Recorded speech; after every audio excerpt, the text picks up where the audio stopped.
j'ai voulu participer à cette opération pour deux raisons. La première, c'est que je ne connais absolument pas la moto.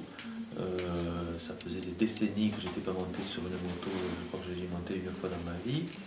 Et la deuxième, c'était que comme le département de l'Hérault a des bonnes relations avec la FFMC, je voulais montrer aussi un signal de solidarité de la collectivité avec cette bonne initiative.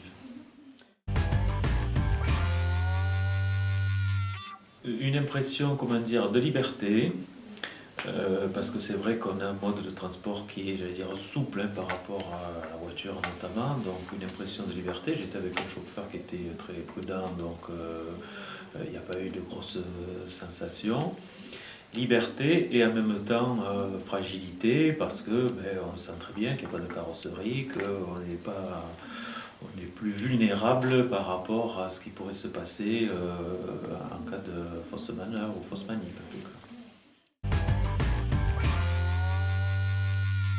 Un sentiment, bon, j'étais sur une moto qui était une grosse cylindrée, donc il y a quand même un sentiment de puissance qu'il y a des accélérations, même si encore une fois le chauffeur respectait les limites. Un sentiment aussi de relative fragilité dès qu'on arrive à des points un peu particuliers, des carrefours, des feux, voilà, le parcours urbain aussi, où on sent tout de suite que peuvent se transformer en obstacles, potentiellement très dangereux, des éléments du paysage qui, pour un automobiliste, font partie du décor sans plus. Quoi. Je pense au trottoir, je pense à des poteaux, des portelets, etc. Ah oui, sans hésitation. Encore une fois, pour les deux mêmes raisons, c'est-à-dire le contact avec la FFMC, on pourrait y revenir après, et puis sur le fait que c'est bon de connaître les sensations de ce type d'usager, comme c'est bon de pratiquer le vélo, ou un jour, quand on est directeur des routes, marcher à pied au bord d'une route départementale, ça donne aussi une idée de... Voilà, la position que nous tenons au département de l'Hérault, c'est de dire nos routes, elles sont là pour tous les usagers. Il n'y a pas que des personnes dans une voiture tout seul, il y a tous les usagers. Donc, il faut essayer, autant que faire se peut, la situation n'est évidemment pas idéale, mais essayer de prendre en compte tout le monde.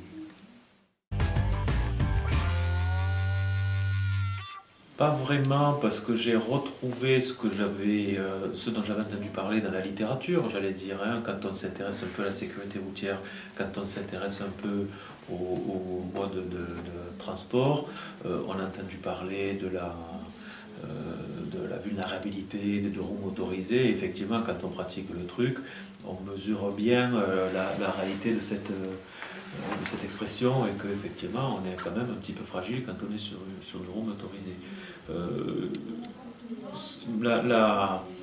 Un élément qui me paraît important de signaler, ce contact avec la FFMC permet de le dire, même si ce n'est pas cette seule journée qui a permis de se faire une idée, c'est que à travers la FFMC, on a un contact avec les motards, j'allais dire des motards responsables, ni plus cool ni moins cool que d'autres, mais en tout cas qui portent un message apaisé vis-à-vis de la moto, avec une attitude responsabilisante de tous ceux qui la pratiquent. Et donc c'est vrai que, comme je dis souvent aux collaborateurs, les motards en colère, ils sont d'autant moins en colère qu'on prend le temps de discuter avec eux sur la façon de travailler et d'écouter un peu les sujets qu'ils portent.